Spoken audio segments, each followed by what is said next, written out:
Diyalog Medya Genel Yayın Yönetmenimiz Sayın Reşat Akar'la birlikte uzun bir aradan sonra tekrar sizlerle birlikteyim. Programın hemen başında belirtmek istiyorum tabii. Bu süre zarfında hem özelden arayıp hem mesaj atan tüm izleyicilerimize, sizlere çok teşekkür ediyorum.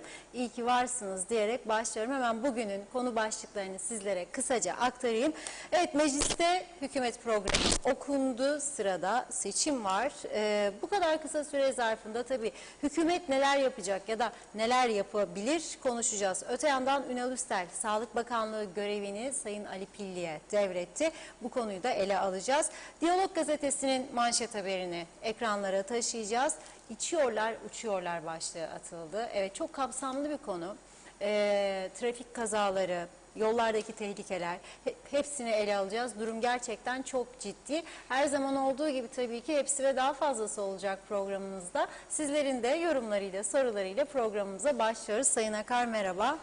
Merhabalar Funda Hanım. Herkese hayırlı günler, hayırlı haftalar dileyerek başlayalım.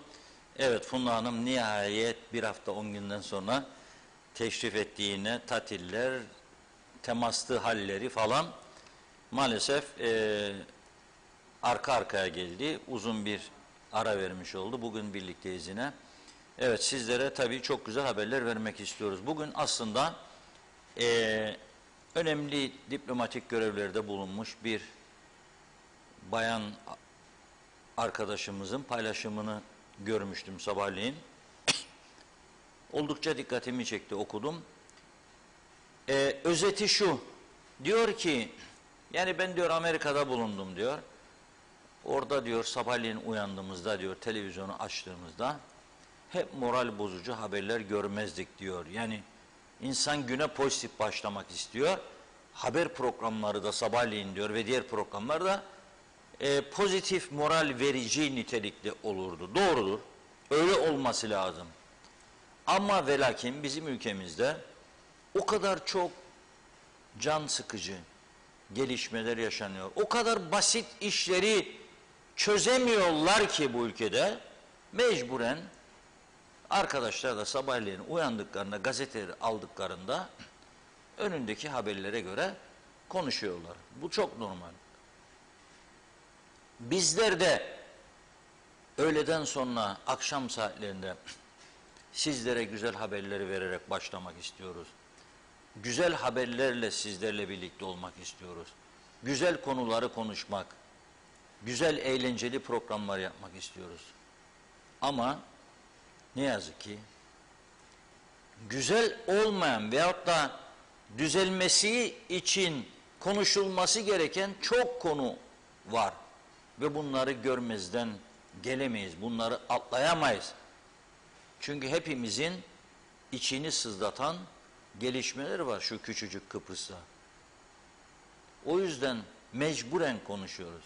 Arada bir de müzik dinliyoruz, işte o saat değişiyoruz, pozitif motivasyon almaya çalışıyoruz ama diğer saatlerde normal bütün konuları, gündemde ne varsa konuşuyoruz. Güzel bir şey nedir?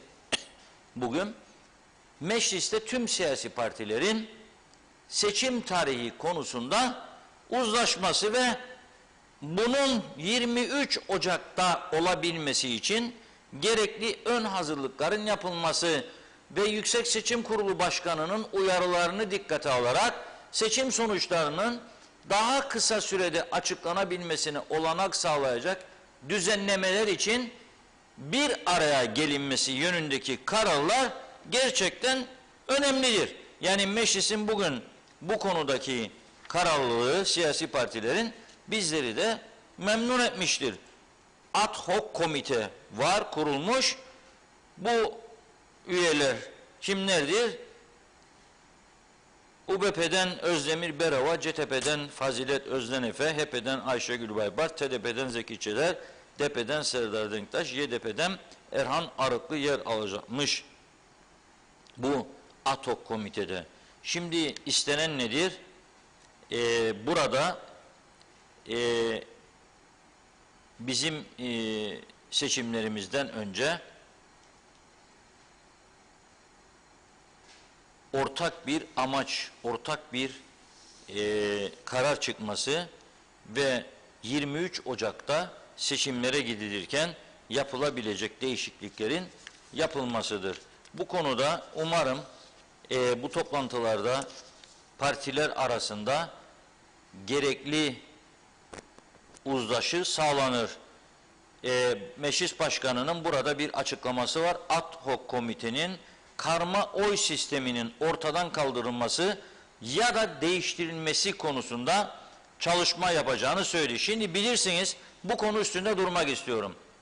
Karma oy, eski siyasilerimizden deneyimli Sayın İsmail Bozkurt'la Kıbrıs Türk halkının elinden bu demokratik hakkın alınmaması gerektiğine ilişkin bir paylaşım yaptı 2 gün önce. Onu da okuduk. Dün de Diyalog Gazetesi'nde ona yer verdik. Neydi bu? Neydi? İsmail Bey ne diyor? Vatandaş diyor, illaki gidip bir partiye mühür vurmak istemez. İstediği milletvekillerini seçer. Seçer ama çok sayıda parti olduğu için seçime katılan bizde, esas sorun bu zaten. Küçücük bir yerde seçime katılan çok sayıda parti var. Ya her seçim katılıyorsun, %yarım alıyorsun. Fakat o ne diyor? Ben diyor yarım da alsam, televizyonlara çıkma hakkı elde ederim, çıkarım sesimi duyururum, istediğim gibi mesajımı veririm falan filan diyor. Herkesin bir düşüncesi vardır perde gerisinde. Ve istiyor bu hakkı kullansın. Tamam mı? O zaman buna bir sınır koymak lazım. Bir şey yapmak lazım. Veyahut da kendimiz otokontrol yapmamız lazım. Aynı siyasi görüşteysek neden 7 tane sağ parti ayrı ayrı bölünmüş girsin? 1 ya 2 parti girer. Aynı görüşteysek 3 tane 4 tane sol neden girsin? 1 veya 2 parti girer. Yani 3 veya 4 partili bir seçim bu ülkeyi kurtarandır aslında. 3 veya 4 partinin katılacağı. 2, bu baraj meselesini de değerlendirmek lazım. Efendim demokratik haktır, %5 bile çoktur, tamamen kaldıralım. Olmaz öyle şey. O zaman 7 partili koalisyon gelecek. Adam %1,5 alacak, bir milletvekili çıkaracak, öteki 2 gelecek bir milletvekiline bir bakanlık isteyecek. Hadi hükümet kurulur mu? Kurulmaz. Kurulmaz. Bir de görüyoruz ki zaten hizmet adı altında hizmet etmeme, devlete ve halka değil, partiye ve kişilere hizmet etme anlamı çıkıyor bazı zamanlarda. Hatta çoğu zamanlarda diyeceğim. O yüzden ne vardı? Mesela ama diyor paylaşımında İsmail Bey'de, tek bölge seçimi yaparsınız, o zaman karma oylar daha kolay sayılır. Tek, Güzelyurt, İskele, Girne, Lefke, Gazimausa, Lefkoşa 6 yerden milletvekili çıkarmak yerine ne yapmak lazım? Kuzey Kıbrıs milletvekili, KKTC milletvekili yahut da. O zaman tek bölge seçimi olduğunda bu karma oylarda daha rahat bir sayım yapılabileceği iddia ediliyor. Bunu tabii Yüksek Seçim Kurulu'nun değerlendirmesi lazım. Siyasi partilerin Yüksek Seçim Kurulu'yla bu konuyu ciddi ele alması lazım. İkincisi, bu baraj konusunu iyice değerlendirmek lazım. Bu kadar yıl geçti aradan, 45 yılı aşkın deneyim kazandık artık. Görüyoruz ki son yıllarda bizi bu kadar çok partinin katıldığı seçimlerde ve bu ortaya çıkan sonuçlarla tek parti iktidarı olamadığı gibi 2 parti koalisyonu bile zorlaşıyor. Uzlaşamayınca 2 parti 3'e gidiyor, bu iş 4'e gidiyor. Ve 3'lü 4'lüde de 26'yı zor buluyorlar. Çünkü aynı bugün bakalım Ulusal Birlik Partisi, Demokrat Parti koalisyonu var. Ne farkı vardır Demokrat Parti ile Ulusal Birlik Partisi'nin? Söylesinler bana. Ne farkı var? Bir elmayı zamanında merhum Cumhurbaşkanımız ortadan böldü, 2 yaptı. Sırf istediği kişileri UBP liderliği bakan yapmadığı için 2'ye bölerim sizi dedi. Hadi gelin koalisyon yapın, bak o zaman yapacaksın kendini bakan dedi. Hem onu hem diğer benim istediklerimi. Ve öyle oldu bu bölünmeler. Ama zaman içinde gördük ki bu iş yürümüyor. Yürümediğini gördüğümüze göre daha da bu topluma, bu ülkeye niye çile çektirelim? Niye biz bu işi doğru dürüst yapmayalım? Tabii halkın burada ortaya koyacağı tutarlı görüşler de son derece önemlidir. Ben isterim karma oy hem de bölgecilik derseniz, bak size diyor ki 1 hafta sonra sonuçlar çıkacak. Bunu yapmak doğru bir şey değildir. Yapılmayacak zaten. Yani rezil olmaya dünyaya bir defa daha gerek yok. Zaten bu hükümet değişiklikleri yüzünden herkes bizimle, tabii ilgilenenleri söyleyeceğim. Türkiye kamuoyu başta, bir de Güney Kıbrıs yanımızda bizimle dalga geçiyorlar zaten. Bunlar diyorlar 3 yılda 4. hükümet kurdu. Ve Turkoslar diyor, nedir yaptığınız oğlum? Paranız yok, pulumuz yok. En ufak bir meseleyi Türkiye'den istersiniz. Yol yapacaksınız Türkiye. Su istersiniz Türkiye. Hastaneye ilaç istersiniz Türkiye. İnekler aşılanacak, onu bile Türkiye be. Siz ne yapıyorsunuz? Her gün hükümet kurar, hükümet bozarsınız. İstikrar kurun ya, istikrar. Bir de dönüşümlü başkanlık isterik adamlardan, bize versinler. Da gidelim Glasgow'da iklim değişikliğini görüşelim. Hangimiz? Hangimiz bu mevcut siyasi arenada kim gidip ya Glasgow'da dünya iklim değişimini görüşecek? Da projeler sunacak, planlar sunacak, konuşma yapacak orada. Yetiştirdi mi böyle siyasetçi Kuzey Kıbrıs'ta? Yetiştirdi mi, bıraktı mı yetişsin? Yok. Nereye göre değer veriyoruz? Bana ne yaptı? Bana ne yaptı? Açık konuşalım. Halkımızın önemli bir kısmı bunu arar. Bana ne yaptı geldi de? Düğünüme gelmedi der birisi. Öteki der geldi ama gördüm kendini 50'şer taktı der. Utanmaz adamdır bir daha arkadan. Hem geldim düğüne hem de 50'şer taktım diye utanmaz oldum. Ama bu taraftan da maaş 20-25 oldu. Gözlerinde dizlerinde dursun. 20-25 bin lira aldılar. Doymadılar. Tamam da senin düğüne geleceğim Lefkoşa'dan Karpaz'a yakacağım 300 liralık benzin, 200 liralık gider gelirken başka birkaç düğünde daha duracağım. Mausa'da duracağım, Lefkoşa'da birkaç yerde. İsterim 500-600 lira 50'şer taksam bile. 100'er taksam 1000 lira, 1200 lira. Bu para olmasa nereden yapacağım bunları? O zaman tokat daha iyi çalışacak, tokatlama işi. Şaban'ın filminde olduğu gibi. Çekmeceyi çeker öyle yapardı işleri. Yani bizde de suç çok. Kişiye göre. Yaptı mı benim işimi, aldı mı benim çocuğumu işe almadı. Ama bak o bir maymun Bünüs'tenin kızını aldı, yavrunu aldı. Benimkinin için almadı. Neyi eksiydi benim çocuğumun? Onun için bu ülkede 2 tane alternatif var. Ya halk değişecek, diyecek ki ne benim için uğraş, ne çocuğum için, ülke için uğraş, hepimiz için uğraş diyecek. Ya bu, ya da çıkacak bir deli parti kurulacak, hiçbir şey söylemeyecek size, halka, demeyecek bunu yapacağım, alacak oyları, aldıktan sonra sabah uyandığınızda duyacaksınız ki mesela, bir daha memur alınmayacak 5 sene. Yandık diyeceksiniz o zaman. Çocuk ne iş yapacak? 5 sene almayacağım diyecek mesela. Mesela diyecek ki trafik cezaları arttı. Başlayacak sizi bağırmaya, sövmeye, sevmeye. Nasıl artmasın? Nasıl artmasın? Mesela bir kamyon çöpü döktüm sokağa 8 liradır. Şimdi ben olsam sabahleyin uyandığımda müjdeyi veririm size 80 bin lira derim. Hadi dök. Hadi dök kamyonu ya da üstünü doldurur bun. Bir de şimdi başladı şeyler yazarlar. Grup İngilizcesini yazar. Bilmem ne grup. Ya o çakıl gum işi yapar. Biraz da betonarme işi. İş biraz büyüyünce aylık ciro 1 milyon TL'ye çıkınca grup olur hemen. Büyüdük biz de derler. Büyüdün de kamyonun üstünü gum çakıl taşırken örtemen ya kanun mu isten yani normalde. Döke saça gumları girmeden Lefkoşa denizden taşırken sana biri gelip kafana balyozdan vurması mı lazım? Yok. Ya daha neler yaparlar? Bir fotoğraf verdim arkadaşlara. Şimdi Sezgin Madencioğlu rejiye verecek. Bugün bizzat kendim çektim. Nerede? Doktor Fazıl Küçük ana yolunda sanayi ışıkları dediğimiz yer. Lefkoşa'dan sanayiye gelirken bir tane resmi hizmet aracı çektim. Üstünde biliyorsunuz devlet araçlarına şey koymuşlardı. Bir not bir zaman. Lütfen sürücü hatalarını falana bildiriniz. Gözümle gördüm ve çektim fotoğrafını. Adamlar o lütfen bildirin numarayı silmişler üstünden. Gazıdılar kendini görünmesin da şikayet etsin. Neden? Çünkü sürenler diyor ki ben kırmızıda geçeceğim arkamdaki telefon edecek. O fotoğrafı arkadaşlar, rejideki arkadaşlar duyun sesimi. O fotoğrafı gelecek inşallah maşallah bir dua okuyacağım. Şimdi fotoğraf gelecek.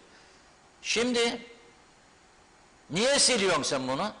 Çünkü arkadan gelen senin yaptığın bir hatayı görecek ve daireye telefon açacak. Eğer cevap verirse dairedeki de kim ise o numara, o da şey yapacak, diyecek ki diyecek Bizim bu sürücü. Biraz yaklaştırın fotoğrafı. Kaç numaralı resmi hizmet aracı olduğu bellidir. Yaklaştırabilir miyiz fotoğrafı biraz? Yaklaştıralım. Daha net görünecek. Beni değil, arabayı. Beni zaten görürler, yakışıklı olduğumu da bilirler. Beni bırak. Arabayı. Zoom, yakın. Öyle değil belki. Ha, yaşa, gel. Bak, resmi hizmet aracı. Üstündekini okur musunuz? Sildiler diye Arapça bir şey oldu. Yarısını sildiler yukarıdan aşağı. Ne telefon numarası okunur ne bir şey. Lütfen diyor, sürücü hatanı bildiğiniz zaman nereye? Silmiş onu. Arkadaş akıllı. Kullananlar diyor ki, arkadan gelecek Reşat Akar. Mesela ben kırmızıda geçtim, çekecek beni ya başka bir vatandaş da bildirecek amirime. Ne gerek var buna? Bu aslında kimin suçudur bu? Bunun gibi olaylar. O dairenin müdüründe, müsteşarında ve daha da yukarı diyeyim bakanında. Görmezler mi bunu? Dairenin veya bakanlığın park yerinde durur bu arabalar. Görmezler mi? İşte onun için diyorum. 5000 tane hizmet aracı var. Bunların en az 4500 tanesi satılmalıdır. İtfaiye, polis, yangın haricinde tümü satılmalıdır. Tümü. O kadar çok arabaya, o kadar çok akaryakıt parası harcıyorlar. Akaryakıt parası var, şoför parası var, ruhsat sigorta parası var, tamirat parası var. Var oğlu var. Devlet oldu mu da, kusura bakmasın tamirciler, çoğu yapıyor bunu biliyorum. Şirket arabalarına bile yaparlar. Hangi şirkettensin sen kardeşler? Bakar bu yağlı müşteriyse senin der makine yağ kaçırır der. Halbuki öyle bir şey yok. Yazacak yüksek ya, yağ kaçırırdı. Onu değiştim, bunu değiştim, onu değiştim, bunu değiştim. Doktor reçetesi gibi öde babam parayı. Euro üzerinden de üstelik şimdi. Euro üstünden. Bir hesap gelir, arabayı bir yolladın, basit bir şey var, 670 euro diyor. Ya ne yaptın da 670 euro? Bilemem ki ben. Devlet babanın oldu mu? Ne düşünür adam? Zaten de 6 aydan evvel ödemezler. Bunlar bir yıl bekledim geçen de var der. Yükle 2 katı. Kim bakacak buna? Bundan kurtulmanın yolu nedir? Üstündeki yükü atmaktır. Eğer üstünde ağırsa yük, atacaksın be kardeş, rahatlayacaksın. Ne yapmazlar bunları? Niçin yapmazlar?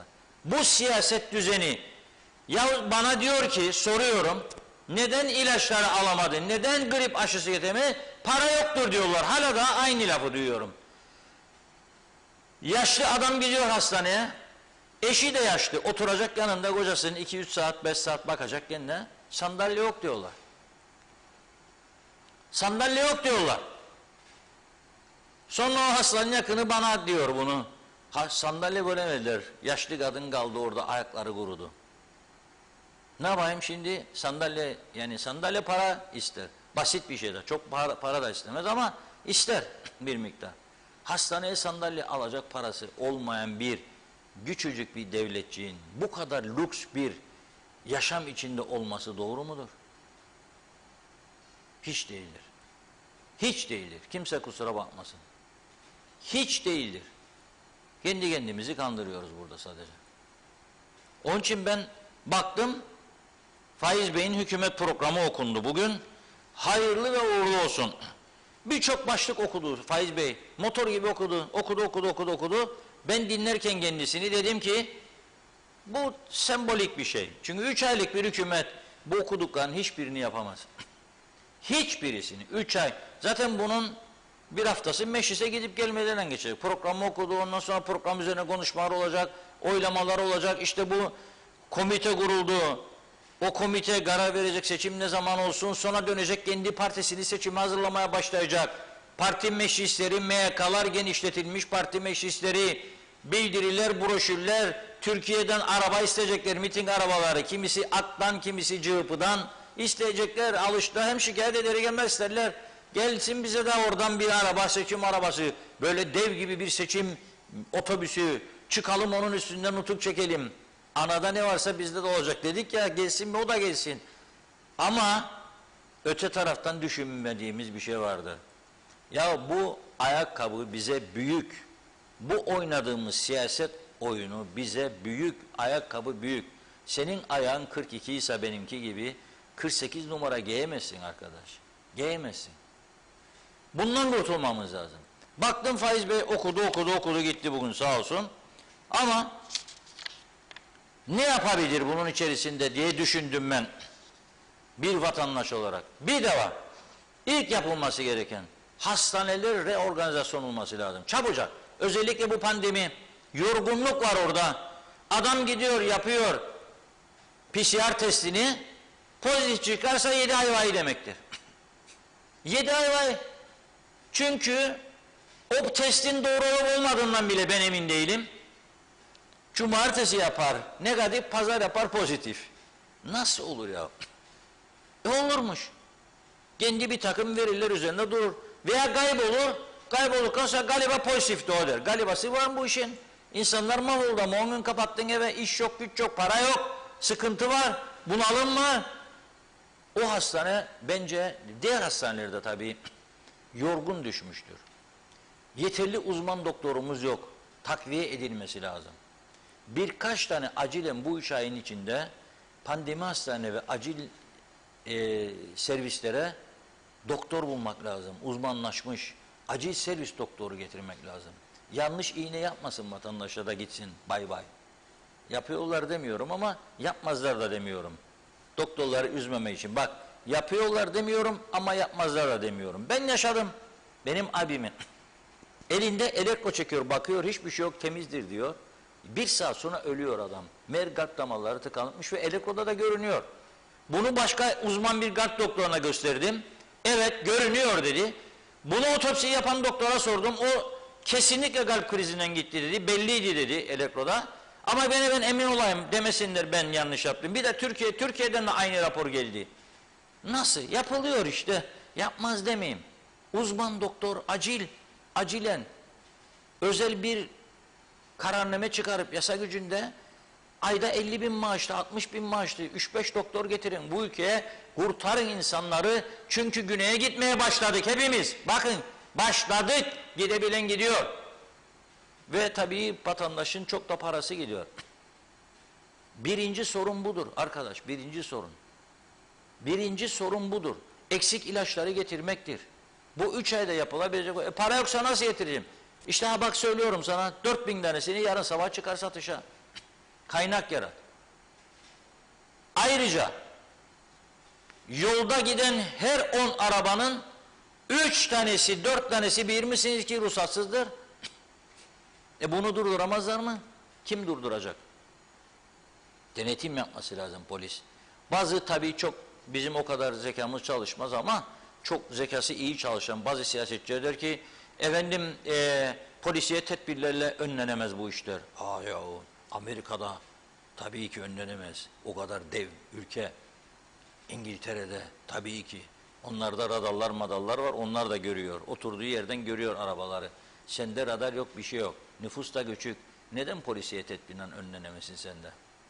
Çalacaksın düdüğü, durduracaksın geçenleri, dizeceksin oraya. Ver bakalım ruhsatı, verecek. Ver bakalım sigortayı, verecek. Sigortanın tarihi geçtiyse yazacaksın raporu. Hem paracığını alacaksın, hem de o sigortacığını çıkaracak. Ruhsat yoksa indireceksin arabadan aşağı. Diyeceksin ki polisin havlusuna çekiyorum aracını. Git ruhsatı çıkar, gel arabanı al. Devlet parasını alsın. Ve o çıkaranlar da enayi yerine sokulmasın, enayi yerine girmesin. Şimdi bu konuşmayı yaptım ya, programdan sonra birkaç kişi beni arayacak. Özellikle akşam lingo şişelerden sonra arayanlar var. Ya biz para var da çıkarmadık bu ruhsatı, böyle şöpbeye kalktın, böyle söyleyin bize, şimdi tutsun bizi polis.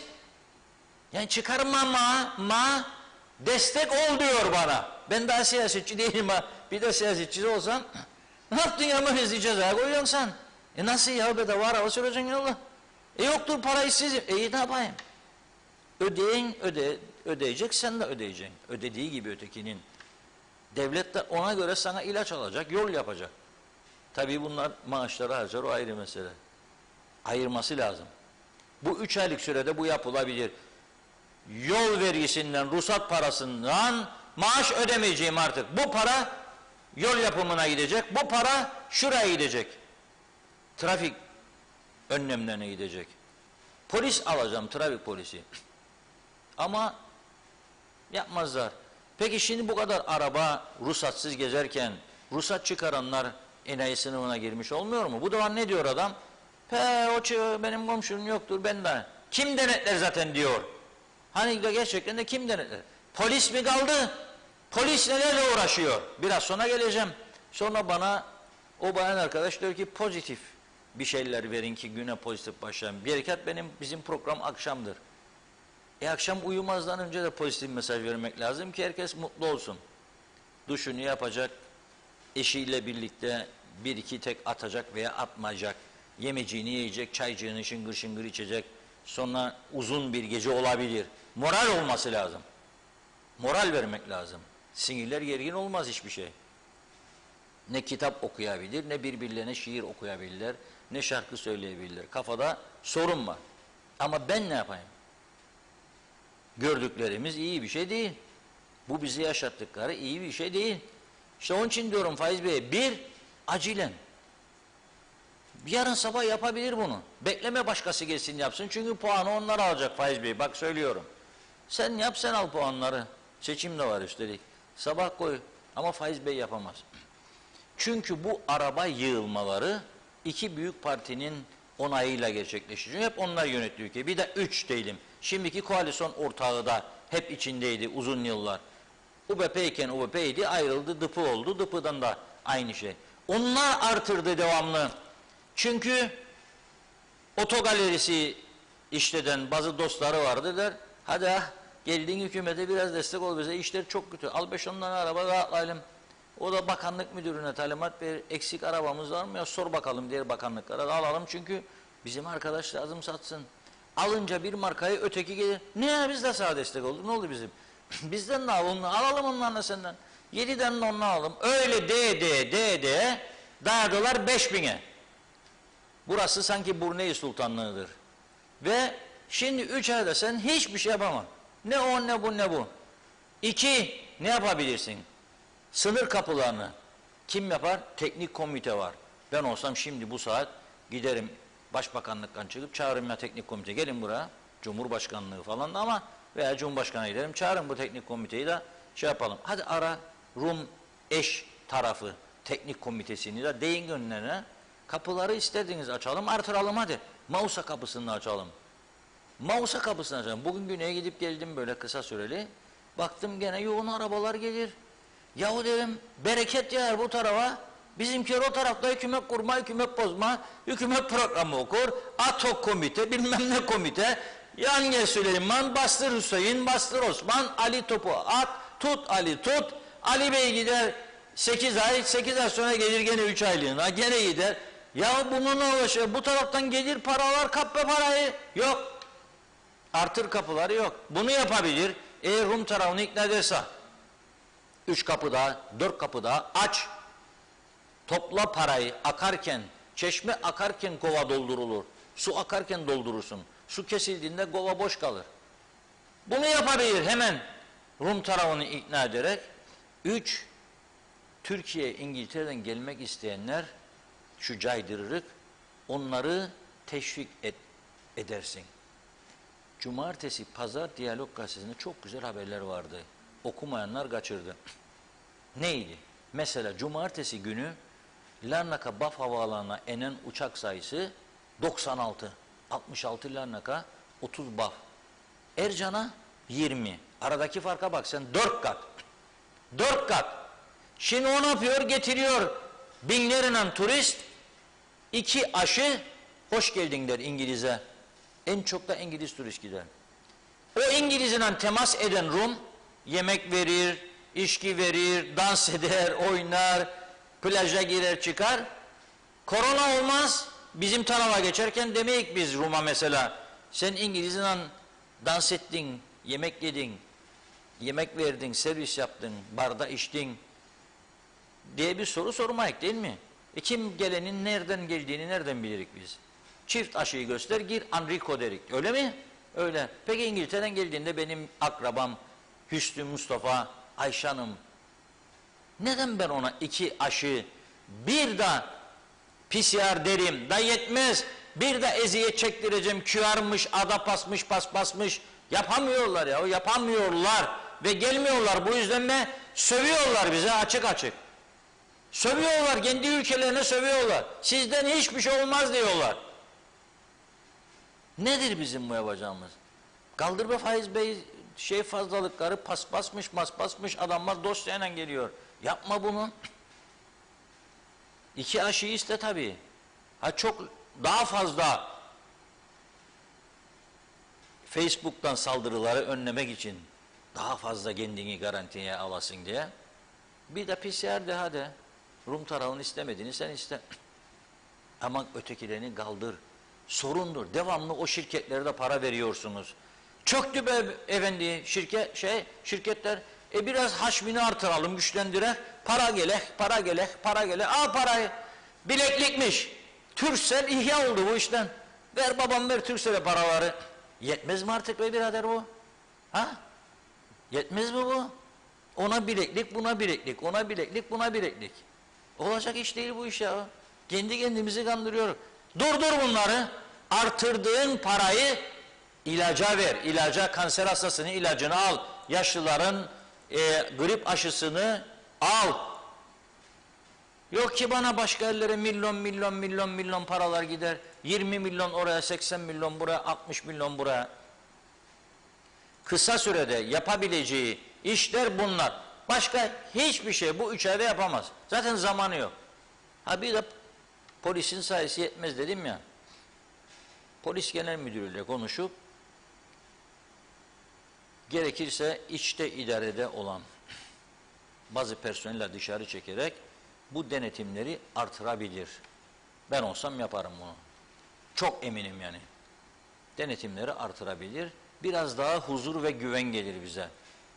Biraz daha huzur ve güven gelir. Funda Hanım başladı sancılansın. İlk günden yağıyor mesajlar. Beni çok zorlamayın diyor. Evet. Funda Hanım'a veriyoruz sözü. Hızlıca başlayayım. Her zaman gibi çok teşekkür ediyoruz ilginize. İlk şu anda İsmet Ezel'in mesajını görüyorum. Baraja hayır diyor. Bir önceki mesajlarında da sanki karmama dokunma diye mesajlar da vardı o yönde. Mehmet Kurtulmuş en güzeli Reşat Bey başkanlık sistemi diyor. Erol Topçu hayırlı yayınlar. İzzet Kahraman'da. Zeka Üçer de Londra'dan selamlarını yolladı. Çok teşekkür ediyoruz. Vedat Allahkerim de hayırlı yayınlar dilemiş.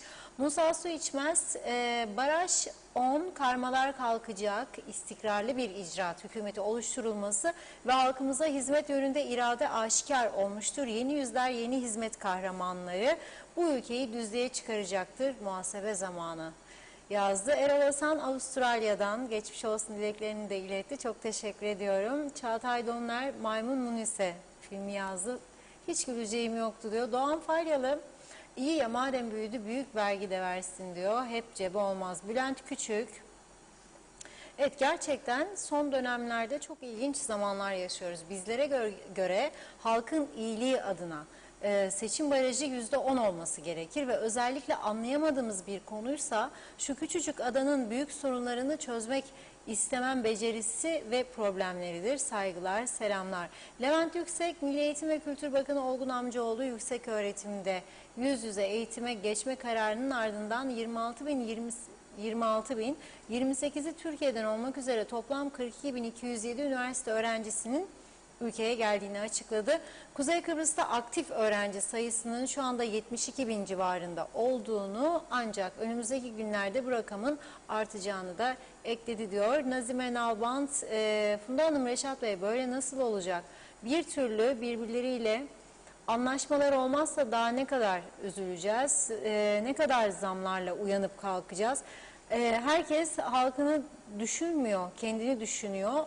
O zaman bu Kıbrıs'ın durumları ne olacak böyle dedi. Artık çok iyi düşünmek lazım. Daha kötüye gitmeyelim. Ne olur gitmesin lütfen. Üzgünüm diyor. Betül Kazımoğlu müdürün 150 bin sterline kurşun geçirmez makam arabası aldığı doğru mudur? Yorumunuzu bekliyorum demiş. Hakan Denizalp hayırlı yayınlar diliyor. Teşekkür ediyoruz. Zehra Sencer de Karpaz'dan sevgilerini iletti. Evet, bence hiçbir şey olmaz. Gelen gideni de aratmıyor diyor. Çok teşekkür ediyorum ayrıca Zehra Hanım. Sibelcan Güzelek, devlet okulları neden haftada 2-3 gün olup da PCR testleri her hafta düzenli yapılıp özel okullar haftanın 5 günü tam eğitim alıyor?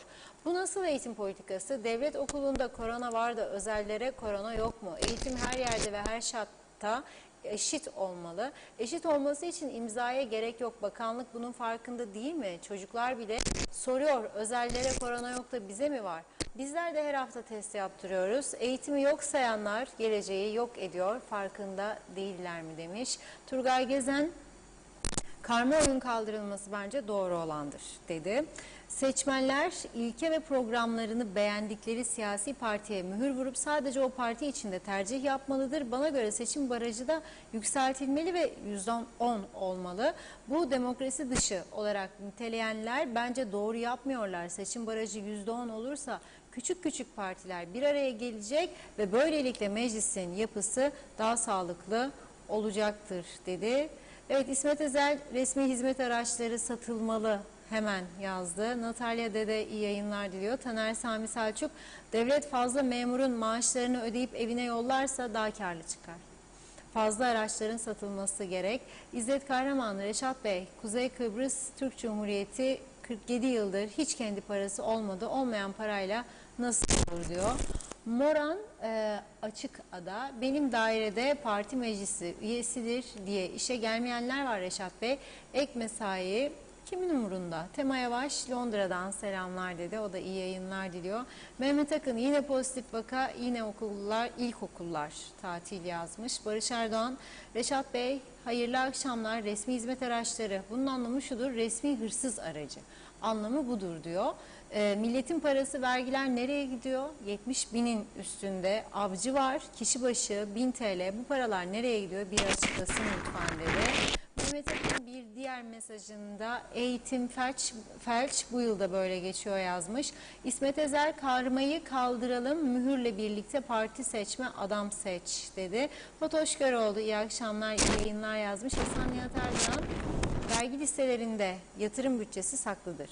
O zaman memur da araçlar da tamamlanır. Halkın hizmet kalitesi artar. Ambargo ve izolasyonlara rağmen hem de ümitsiz değilim. Özel sektörün gücüne ve dinamizmine güvenirim.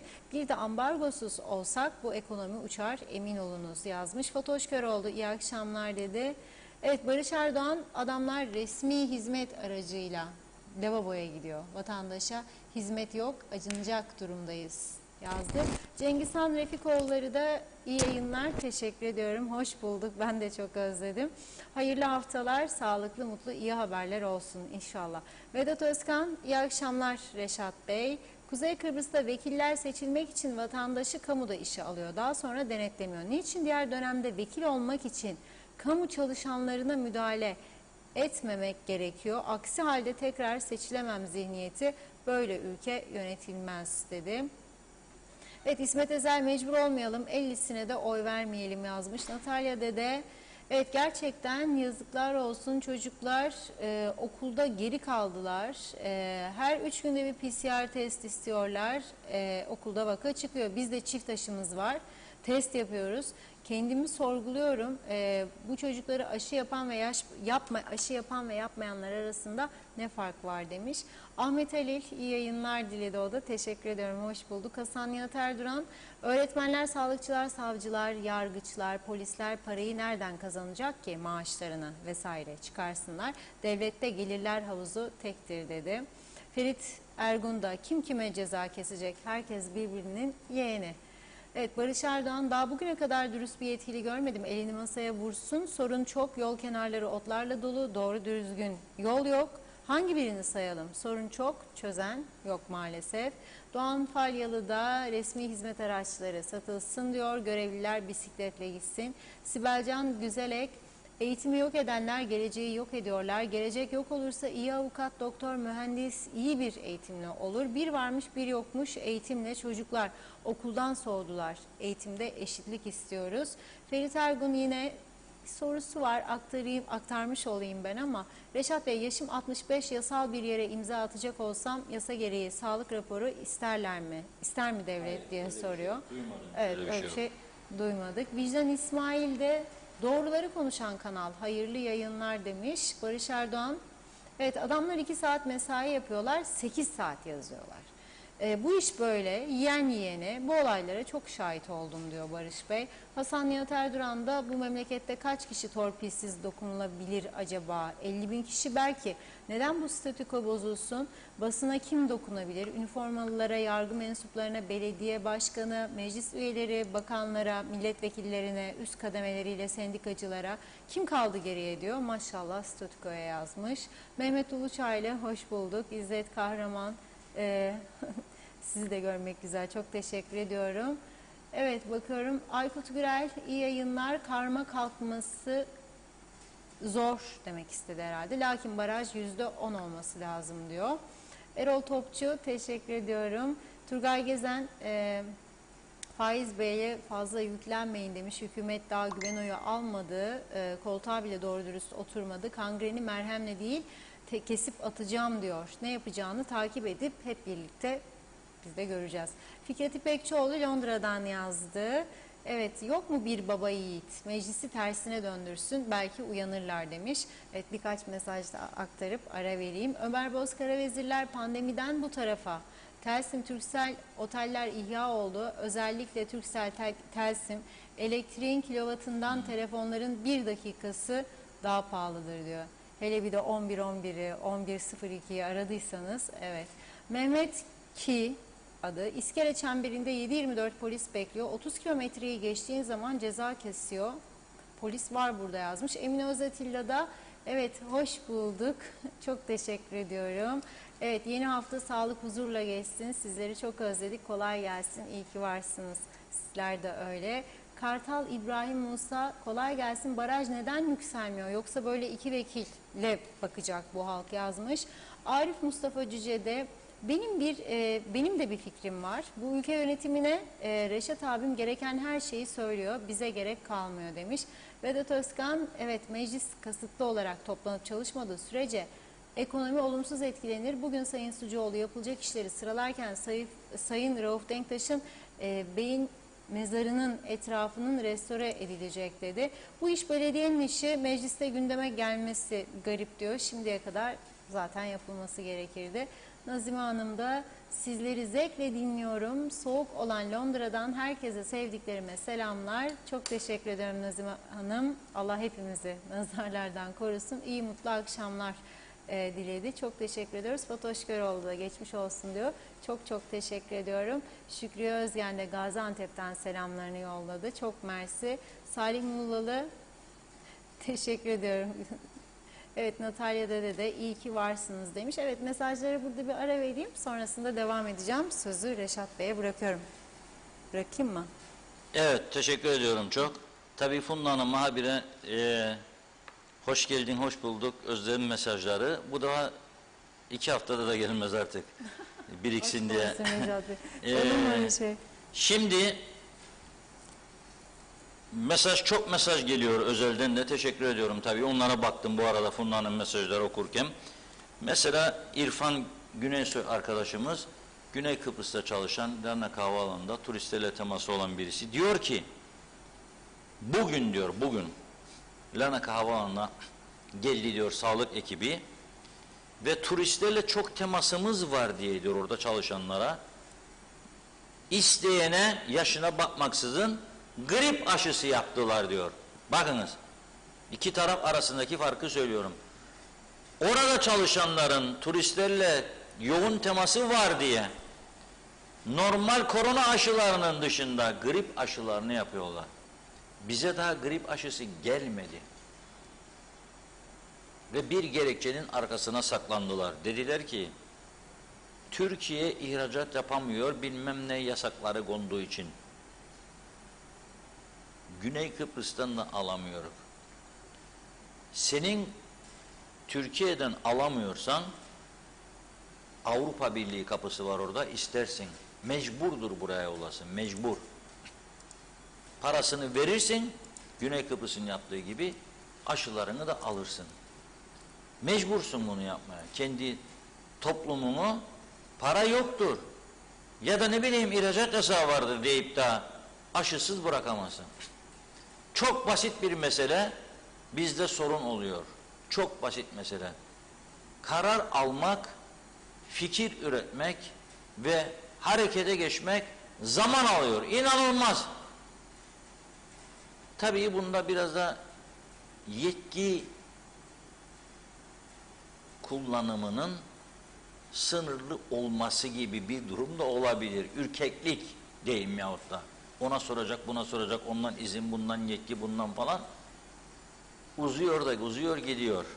O zaman da eğer karar alamıyorsanız, böyle bir sıkıntı varsa, şapkacığınızı alıp eve gireceksiniz.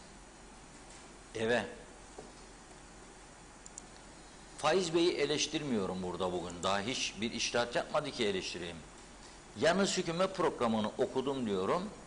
O programda okunanlar sembolik olarak okuduğunu o da biliyor zaten. Farklı düşündüğümüzü sanmıyorum. Yapılabilecek işler değildi diyorum 3 ayda. Yapabileceğini düşündüğüm şahsi önerilerimi ortaya koydum.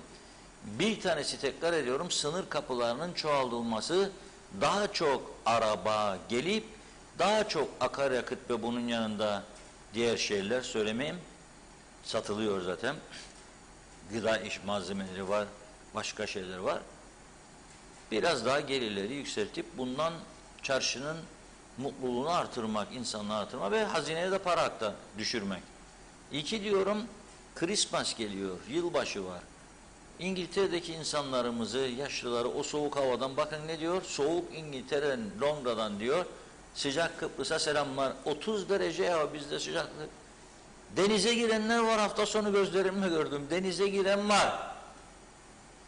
Sen bu imkanı bulmuşsun bedavadan. Allah'ın vergisi. Kullan bunu. Bak öteki taraf kullanıyor, söylüyorum. Bir günde cumartesi günü 96 uçak Larnaka ve Bafa, 20 uçak bize. Sen eğer bu maspaslarla uğraşacaksın bunca zaman, onların yaptıklarını, sadece onların yaptıklarını yap, daha azını yap demiyorum sana. Korona tedbirini elden bırak demiyorum. Zaten sen kendin bıraktın korona tedbirini. Sen kurultayda öpüşerek, koklaşarak binlerden insan zaten bıraktın. Resepsiyonda bıraktın. Ondan diğer partilerde hepsiniz yaptınız bunu, bırakıyorsunuz. Şimdi köy gezileri başladı. Birçok yerde adam geldiğinde yanına konusunda masken ediyor musun kendine? Yok. Vatandaştır, oy gelecek diye. Demiyorsun.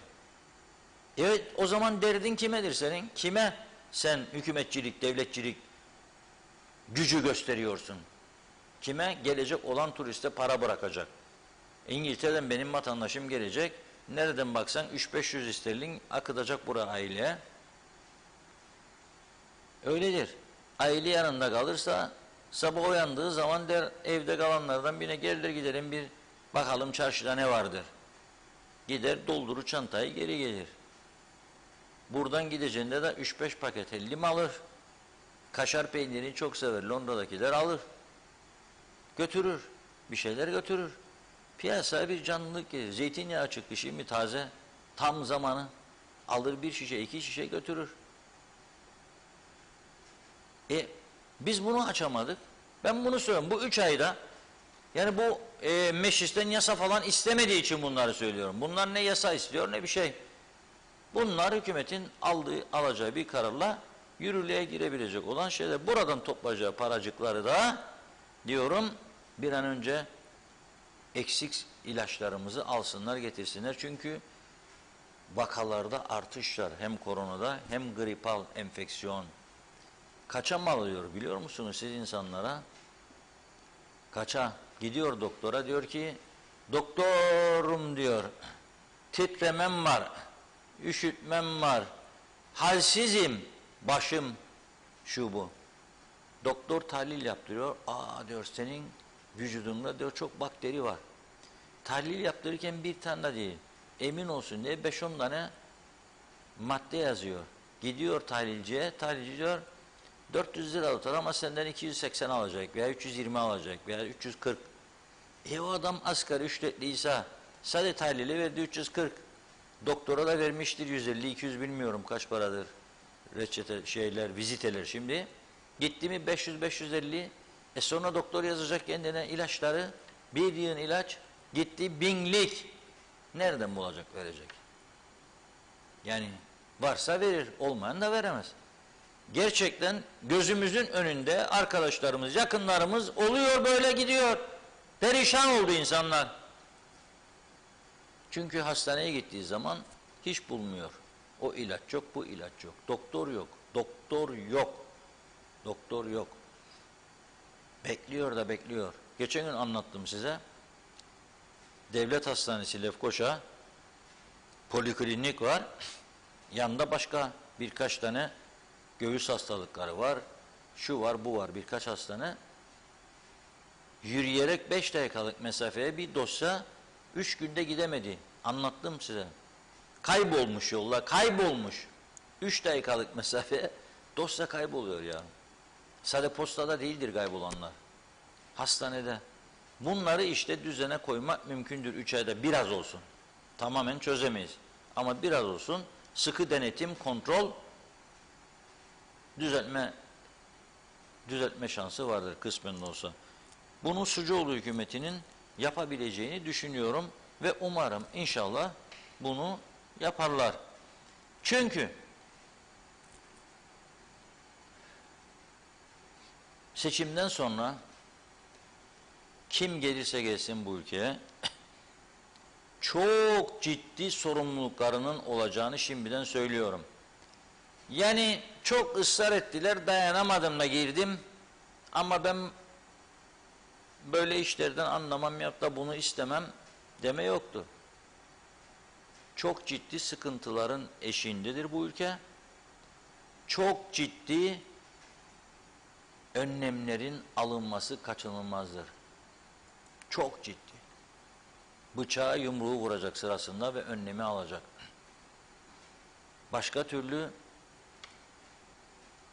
hiç de iyi şeyler olmayacak. O yüzden birleşerek daha iyi bir aday listesi çıkarmak en doğrusudur. Becerirlerse bunu onları alkışlayacağız. Birleşin, daha güçlü bir liste. Daha iyi bu işi yapabilecek, siyasete girip de halka hizmet verebilecek insanları o zaman teşvik ediniz. Tabii o zaman da başka şeyler olacak, onu da biliyoruz.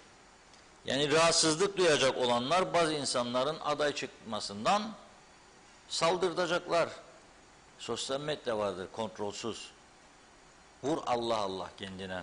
Çünkü bazıları kokuyu duymaya başlayacak. Bunlar gelirse işimiz zor diyecek ve yapılacak bunlar. Onun için de iyi insanlar siyasetten uzak duruyor. Onları ikna etmek kolay olmayacak bu seçimlerde.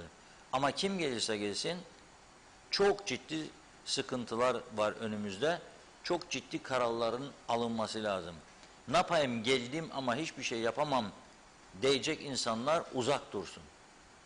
Hele hele büyük partilerde söylüyorum. Ne yapalım, partimizin milletvekilidir, tüzüğümüz de öyle öngörür. Gene mecburum aday yapayım dememek lazım. Adam 4 senedir benim partim veya 3 senedir de ben onu şimdi aday yapmayacağım. Eğer bu 3 senede hiçbir şey yapmadıysa yapmayacaksın tabii. Bir yolunu bulacaksın. Parti tüzüğünü değiştir. Başka bir şeyi değiştir. Yap. Yapması lazım. Yapabilirse tabii. Şimdi Diyalog Gazetesi'nin dünkü 1. sayfasında bir ölümlü trafik kazası vardı. Sadece ve sadece Diyalog Gazetesi'nde. Neden? Çünkü bizler 24 saat işimizin başındayız. Uyumuyoruz. Saat 2 Diyalog Gazetesi'nin bütün sayfaları tamamlanmış. Baskıya verileceği saat bir haber geliyor polisten arkadaşımıza, muhabirimize. Yukarı alalım biraz. Yakın Doğu yolunda, Fuar'a yakın yerde bir büyük kaza var. Ölümlü trafik kazası. Arabayı gördünüz değil mi? Şükredelim ki Saat 2:30 civarında oldu bu. Sabah. O sırada bu yoldan araba geçmezdi. Dikmen'e gidecek olan herhangi bir vatandaşımız, polis de olabilirdi, nöbetten çıktı evine gider. Veya nöbete gidecek, evinden gelir. Ercan çalışan olabilir, o saat gidecek, sivil havacılık havaalanı mensubu. Evine gidebilir veya işe gitmek için evinden çıkmış gidebilir. Olsaydı hiç kurtuluş şansı yoktu. 4 tane Afrikalı, genellikle o ülke, bir ülkenin vatandaşları daha çok uyuşturucu, bu kazalar mazalar çıkıyor. Herkes de bunu biliyor. Öğrenci falan ilgisi yok ha. Sürücü zaten 1 senedir kaçakmış. Sürücü, cesarete bak. Yerli plaka araba sürüyor. Ya bu arabayı sürerken, bu arabanın ruhsatını çıkarırken, onu söylüyorum işte, basit, yasa istemeyen bir şey. Bir hükümet kararı alınamaz mı? Ruhsat dairesine, çalışma dairesine, oraya buraya bildirilsin. Yenilenecekse sürüş ehliyeti, araç ruhsatı, sigortası, çalışma izni olacak. Vatandaş değilse elinde. O evrak olmazsa bunu yapmayacaksınız diyerek bu işlerin kısmen tamamen geçmek artık mümkün değil. Sayılar 15.000'in üzerine çıktı. Bizim muhabirimiz Boğaz bölgesinde evinden kalkıyor, sıcak yatağından gidiyor olay yerine, bizler ayakta. Saat 4-4.30 gibi sabah bitiriyoruz baskıyı. Haber orada. Ne bu? Okuyucuya hakkını vermek için satış yapıyoruz. Okuyucunun hakkı vardır. Her türlü haberi alma hakkı vardır. Yetiştirebildiğimiz, öğrenebildiklerimizi biz de bu şekilde veriyoruz. Keşke bu olay olmasaydı. Muhabirimiz beni arıyor. 4 civarı. Diyor ki, galiba diyor, başka gidip yatma imkanımız olmayacak. Niye? Biraz ileride diyor, Doktor Fazıl Küçük Bulvarı, Atatürk Spor Salonu ışıklarının orada bir kazada gene aynı milletten diyor. Şimdi bu ilk olan ölümlü, 1 kişi öldü, 4 kişi arabada, 2 erkek, 2 kadın. Kadın ölüyor bir tanesi. Sürücü tutuklanıyor. O da bugünkü gazetede. Bugünkü gazeteye getirelim ekranlara. Cumartesi gece yarısı pazar sabahına, yani pazar sabahı 2:30'da kazayı yapan sol alttaki arkadaş mahkemeye çıkarılıyor, tutukluluk alıyor ama polis diyor ki araçtan beyaz toz bulduk diyor. Uyuşturucu olduğuna inanılan madde bulduk diyor. MR aldık diyor. Ve tahlile gönderdik diyor.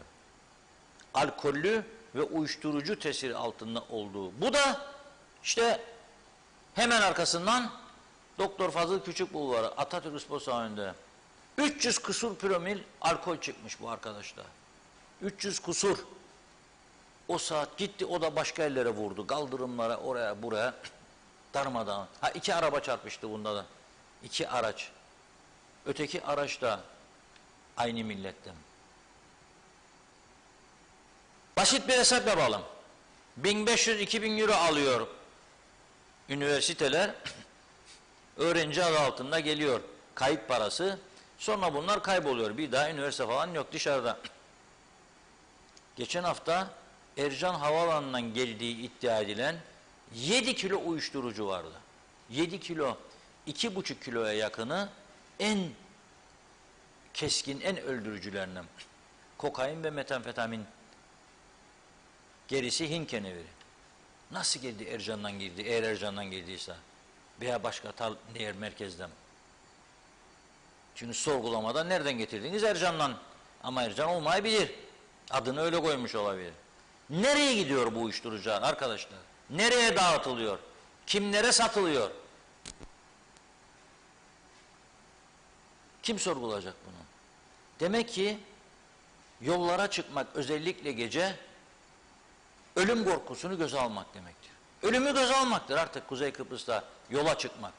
Bir turizm ülkesinde, bir eğitim adasında yola çıkmak, ölümü göze almaksa nasıl gelişecek bu ülke? Bunu bana birisi anlatsın. Ve 3 kişi de hastaneye gönderiliyor kazadan sonra. Bir tanesi bu sürücü iyi, öteki ikisi ciddi bakım altında. 1500 lira veriyor kayıt olsun diye geliyor ülkeye. Sen 15.000 euro veriyorsun onu tedavi etmeye. Kim daha karlı?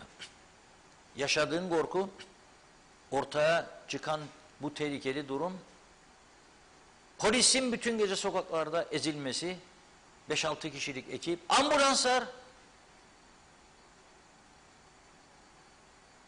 Bunu kim düzenleyecek? Kim durduracak bu ülkede?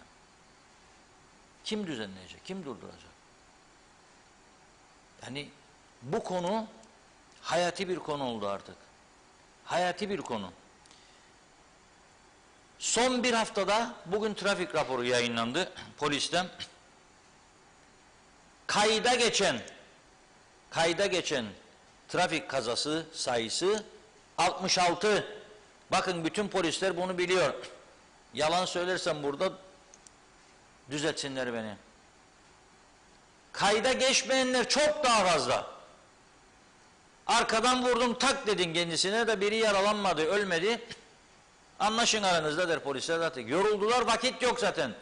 Dosya hazırlanacak, soruşturma yapılacak, mahkemeye verilecek, yok. Basit çarpışmalar artık kayda geçmiyor. Böyle bunlar gibi kazalar ancak kayda geçiyor. 66 tane kaza, bir ölü, 20 yaralı.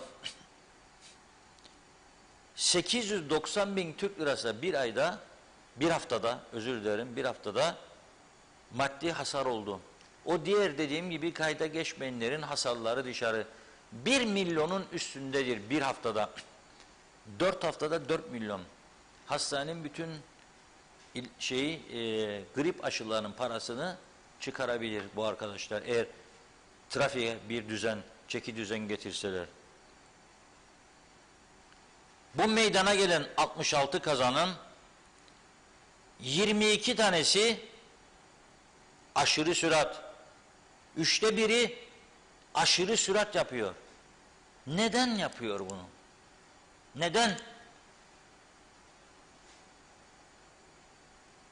Öyle bir bardak falan değil İngiltere'de. Bir bardak bira içen korkudan titrer, araba süremez.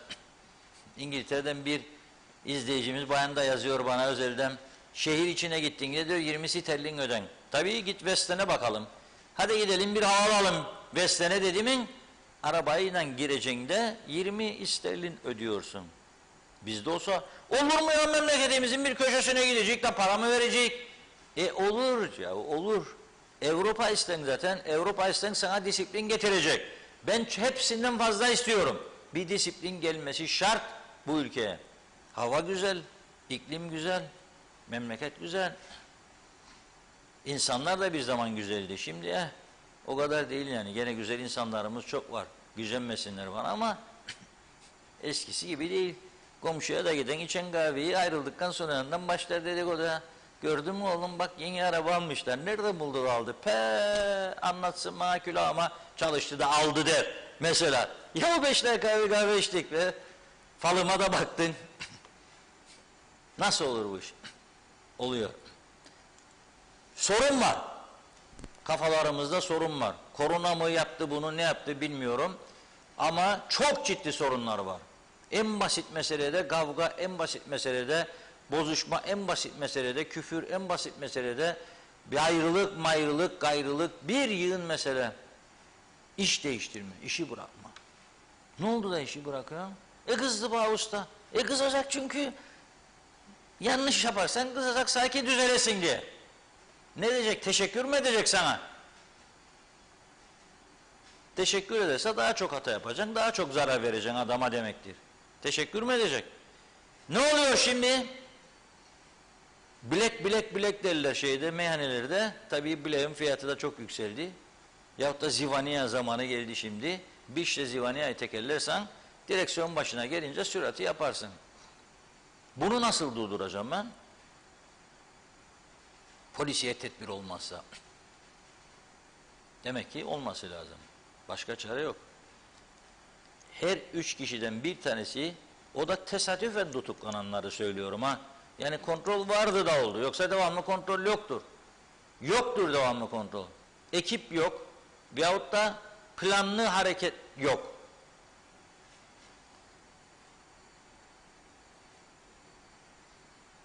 Ve 10 tanesi dikkatsiz sürüyor. Dikkatsiz sürüş. 11 tanesi kavşakta durmamak. Bütün yollar bizim dedim ya, ne duracağım kavşakta? Sür gitsin. 15 tanesi yakın takip. Çok var. Çok görüyorum. Böyle önündeki aracın üzerine dayıyor. Dayıyor, basıyor, gaza basıyor. Kırmızıda durursa hele. Yani adama demek istiyor ki bir an önce kaç önümden, yoksa vuracağım sana. Nereye yetişecek? Hangi tabakhaneye bilmiyorum arkadaşlar. Mesela Lefkoşa'dan çıktın, Gönderi Çemberi Boğaz, point to point varmış. Hala cevap almadım. Bu Karayolları Dairesi Müdürü'ne buradan selam sevgilerimi yolluyorum. Elma dersem çık ortaya müdür bey, armut dersem çıkma. Gönderi Çemberi'nden Boğaz'a kadar o point to point kameralar çalışıyor mu? Çalışmıyor mu? Çalışıyorsa bu arkadaşlar hangi cesaretle 160-170'lerde gidiyorlar oralarda? Birkaç tane ceza gelseydi yapmayacaklar. Duyulur erken dedikoducuklar bu ülkede. Hemen duyulur. Demek ki kimseye bir şey gitmedi daha. Var mı yok mu? Yoksa neden çalıştıramıyorsunuz? Baskı mı var bu konuda da üzerinizde de bıraktığınız 180'lerde uçuyor arkadaşlar. Gösteriyor bize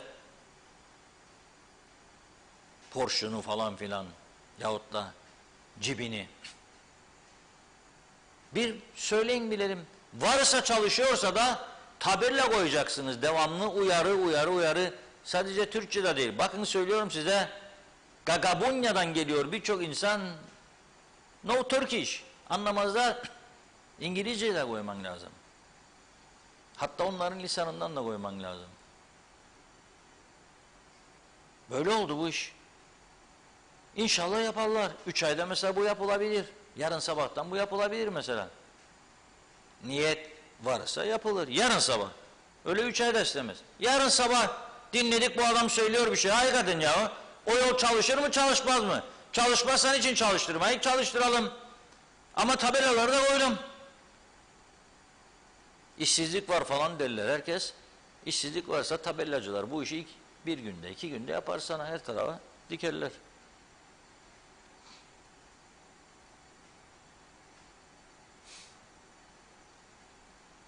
Bir daha önemli konuya geliyorum. Bu polisin bugün açıkladığı raporu aktarıyorum size. Yani kendi hayalimi kullanarak atmasyon falan yapmıyorum. Polisin kendi bugünkü raporunu. Polisler şu ara sıra yapıyor dedim ben, denetim. 7.899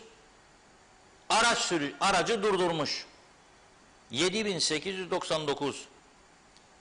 Kaç kişi hakkında işlem yapıldı biliyor musunuz? Normal başka bir Avrupa ülkesinde olsa, yani 8.000 bile değil, 8 kişi 10 kişi çıkacak değil mi? 8 kişi 10 kişi çıkacak. Bizde 1040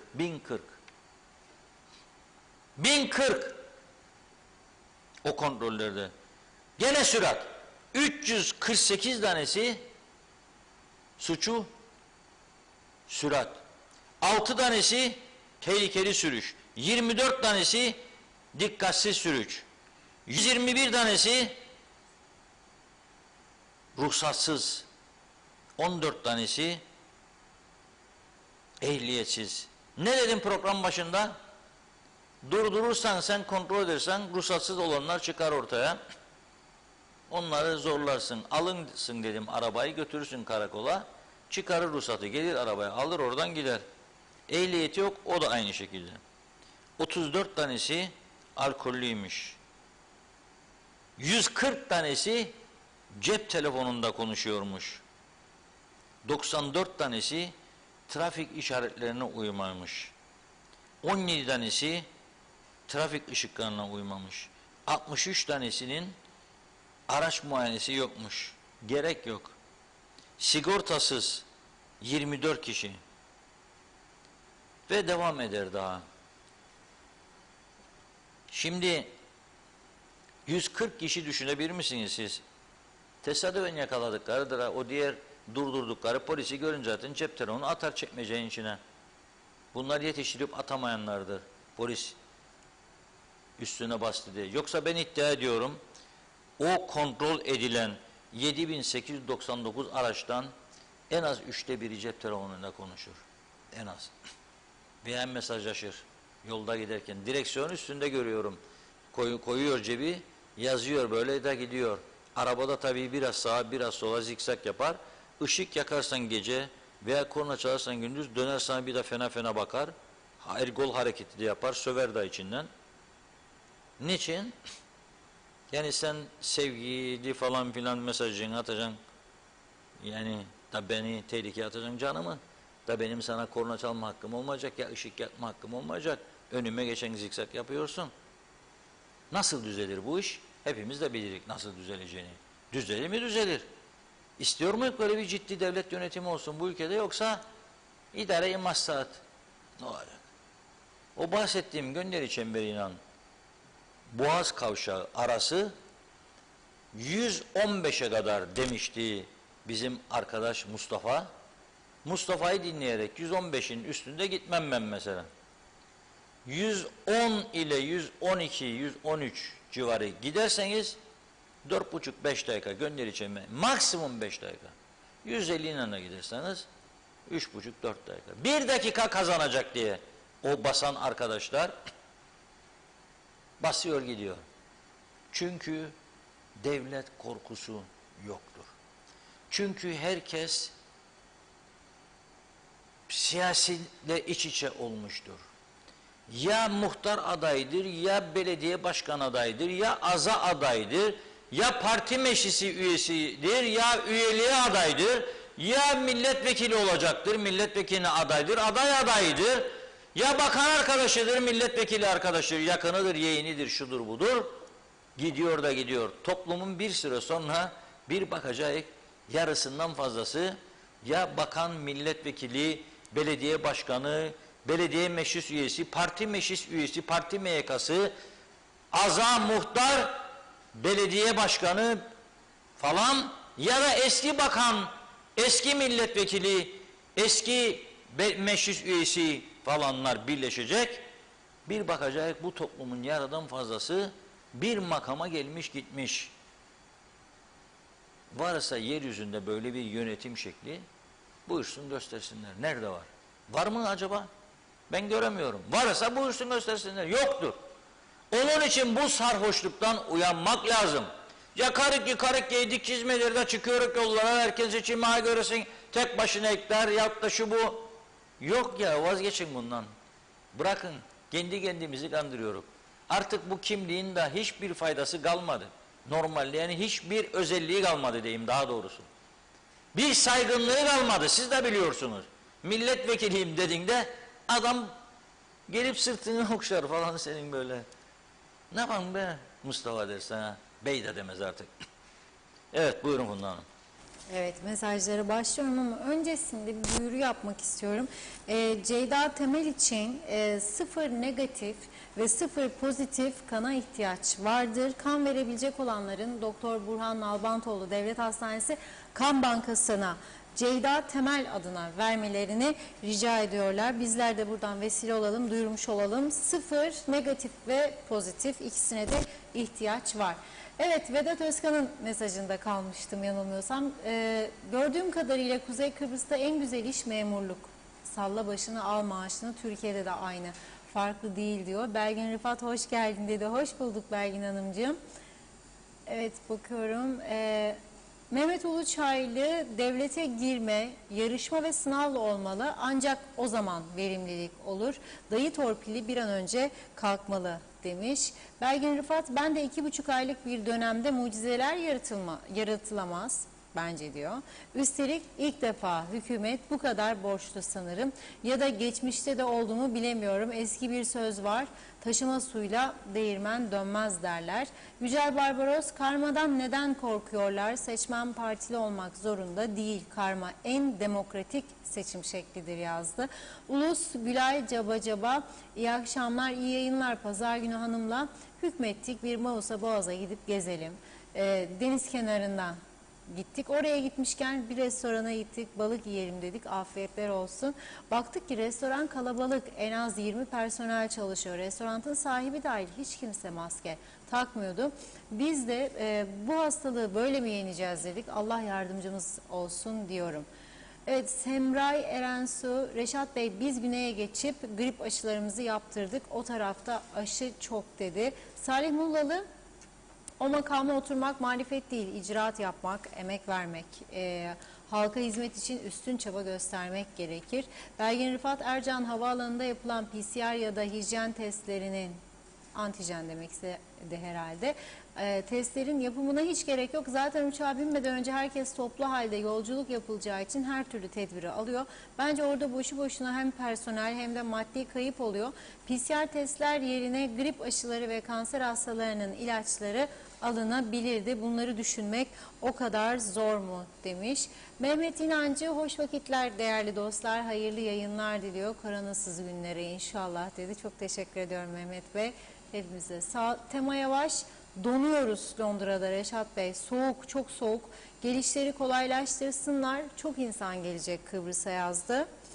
Evet, Veli Avunç, doğrudur. İyi yayınlar Reşat Bey. Aynen. Şenay Sami, hayırlı akşamlar, hayırlı yayınlar diliyorum. Teşekkür ediyorum. Reşat Bey, diline sağlık. Sizleri dinlemek iyi geliyor. Sevgiler yazdı. Selçuk Uskan, ganimet bitti, siyaset çöktü, her parti için dedi. Metin Maraşeli, Reşat abim doğru söylüyorsunuz, ancak onun yolunu da bulurlar. Enkaz devraldık, 2 kelimeyle kestirip atarlar. Aydoğan Yılmaz, hayırlı yayınlar. Karma oy kalksın bilelim. Halk hangi partiyi isterse ona oy versin. Hayırlı yayınlar. Metin Maraşeli, teşekkür ediyorum. Hoş bulduk. Salim Mullalı, kendi hava yolu uçağımız olmazsa olmazların başında geliyor. Bu konuda özel sektöre hükümet her türlü kolaylığı sağlayıp öne yak olmalı. Reşat Bey, bunu siz de kanalınızdan faydalanıp dile getirmelisiniz demiş. Belgin Rıfat, Reşat Bey, İngiltere'den gelen herkes aile yanında kalsa bile minimum 100 sterlin günde harcar. Kuaförü gezmesi, tozması, alışverişi derken binlikte öyle harcarlar. Biletin hediyesi derken 1500 sterlin de burada harcanır. 2 haftalık bir tatilde en az harcayacağı 3000 sterlin fena mı diyor. 1000 kişi gelse 3 milyon sterlin fena mı? %15 vergi olsa 450 bin sterlin vergiye gidecek yazdı. Niyazi Beteri, evet, ben ambulans şoförüyüm. Fuarın önündeki kazaya ben gittim. Arabanın içi alkol şişesi doluydu. Bunu yapanlar bence öğrenci olamaz. Sınır dışı edilmeli yazmış. Nazibe Nalbant, benim güzel Kıbrıs'ın bu durumlara gelmesine sebepler denetimler.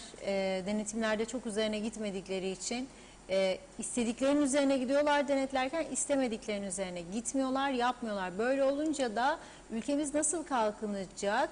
Soruyorum. Ne olur güzel Kıbrıs'ımızın değerini bilin. Ben 2 aydır Londra'da, şimdiden çok özledim her şeyini. Hele bahçemde oturayım. Az öz olan komşularımı, kahve içmeyi, ailemi çok özledim diyor. 53 senedir Londra'da yaşıyorum ama Kıbrıs'ı hiçbir memlekete değişmem. Onun için değerini bilelim. Birlik beraberlik olursa bu zor günlerimizde elbet aşacağız. Bu zorlukları geçeceğiz. Sabır, yeter ki sabırlı olalım. Ne olur lütfen, saygılarımla diyor. Soner Sabriler, evet, ben 23 Eylül 22 Ekim'de Kıbrıs'a geldim. 20 kilo zeytin, 20 kilo çakıstez ve zeytinyağı aldım. Araba kiraladım. Bir ayda 1500 pound harcadım. Peki normal bir aile düşünün, ne kadar döviz para bırakır Kuzey Kıbrıs Türk Cumhuriyeti'ne yazmış. Nilüfer Canova da gerçekten çok iyimsersiniz diyor. Memleketin hiçbir tarafında mı hayır olmaz? İnsan farkındalığını arttırdığı takdirde bu çok net görülür dedi. Mehmet Acar, yeni hükümetiniz düzende iyileştirme yapamazsa protestolar artar, ülkede huzursuzluk artar gibi görünüyor. Kendilerini bilir, fedakarlık yapma zamanı. Para biriktirilirse ve ihtiyaç olan yerlere de acil önlem verilsin demiş. Osman Mene yine muhteşem programı izlemekteyiz. Size kolay gelsin dedi. Mehmet İnancı selam Reşat Bey. Sayın Sucuoğlu'nun tek yapacağı icraat öncelikle polis teşkilatımızı güçlendirmek olmalı. En az 2000 polis acil alınmalı. Gece devriyeleri yapılarak halka farkındalık yaratılmalı yazmış. Salih Mullalı bunların olması sürpriz değil. Görünen köy kılavuz istemez. Afrikalı gelip de alın teriyle işlemez. Kolay yoldan köşeye dönmek ister yazmış. Hasan Nihat Erduran trafik polisi, özel harekat ve mali polis beraber denetim müdahale yapacak yakında. Asayiş sağlanacak böylece pahalı lüks arabalar bir de vergiden istisna edilecek. Maliye bol gelir elde edilecek, yollar yapacak kolayca. Cezaevinde gardiyanlar kar maskesiyle aile güvenliği sağlanarak görev yapacak. Hadi hayırlısı yazmış Hasan Bey. Erol Canseç, Kuzey Kıbrıs'ı yönetenlerin en büyük sorunu şu anda Amerika'nın iç borcunun 24,8 trilyon dolardan 2 ay içinde 30 trilyon dolara çıkması ve tedbir almaları için hiçbir çare bulamamaları olmasıdır yazıyor. Hasan Nihat Erduran trafik dairesi sorumludur demiş hız kameralarından. Ayrıca bir diğer mesajında da hiç ağır vasıta tartıldı mı diye soruyor. Tartılmadıysa da neden yazmış. Döner Küçük, selam Reşat Bey, okullardaki pozitif vakalar artmaya devam ederken birçok veli çocuğuna test yaptırmıyor, izin vermiyor. Sayın Milli Eğitim Bakanı'na sorar mısınız nasıl önlem alınacak? Bahsettiğim ilkokul öğrencileri ve negatif olan öğrenciyi karantinada tutmak hangi akla hizmet, çok merak ederim, iyi yayınlar yazmış. Nazime Nalbant, Reşat Bey bunları okumak için gelmezler, memleketimize zarar vermek için gelirler. Onun için böyle kazalarda kaçınılmaz. Bu yabancılara daha yüksek ceza versinler diyor, canlar gitmesin demiş. Evet, Reşat Bey daima her gün bunları dile getiriyor. Çok doğru her şeyi anlatıyor. İyi ki Diyalog TV'miz var. Ağzınıza, yüreğinize sağlık, saygılarımla yazdı. Mustafa Kahveci, Reşat Bey bu yolda sürat yapanlar Hamitköy çevre yoluna girecek olanlardır. Belgin Rıfat, tahammül yok Reşat Bey, yarış ediyorlar araba sürerken, kadın erkeği yakıyor sigarasını, bakına bakına araba sürüyorlar, adeta arabadan arabaya flört edenler var, selamlaşmalar yerli yersiz, büyük ışıkları kullanıyorlar. Polis resmen insanüstü gayretle çalışıyor. Kamuda iyileştirmeler yapıp en azından makam şoförlerinin yarısını polis yapabilirler. Hem personelden hem de araçtan tasarruf yaparlar. Çok iyi bilgisayar kullananlar var. Onlardan da muhaciratta personel alabilirler. Anlaşılacak düzeyde İngilizcesi olanları ya da eğitim alıp işsiz olanları da Ercan'a alabilirler. Halkla ilişkiler mezunları olanları dedi. Hasan Nihat Erduran, muayenesiz araç yağ yakıt damlatır, asfaltı kanser eder, ışıksız basar ezer, egzozu patlak, her yeri yakar, önemli büyük demiş. Salih Muğla'da da düzene uymayan aynı halk düzensizlik var diye feryat etmek niye diyor. Gültekin Bilge, sistem daha kurulmamış, alkol kullanmanın cezası ehliyetine el konulur, en az 500 pound ve en az 3 ay men cezası vardır burada. Caydırıcı böyle olur diyor. Evet, Hasan Nihat Erduran, aday tecrübeli, kariyeri var, temiz diye karmadan oy verdik. Kürsüden diğerlerine hakaret etti. Bir daha karma oy yok demiş. Evet, Uğurkan burada. Reşat Bey, bu yeni havaalanı yapılır. Ya 500 kişi çalışır. Bu insanlar bana ulaştı. Hiçbir güvenceleri yok. 3 gün önce bir kişi kaza geçirdi. Sessiz sedasız. Özel kliniğe götürdüler. Beyin kanaması geçirdi. Bir ilgilenin bu işle yazmış.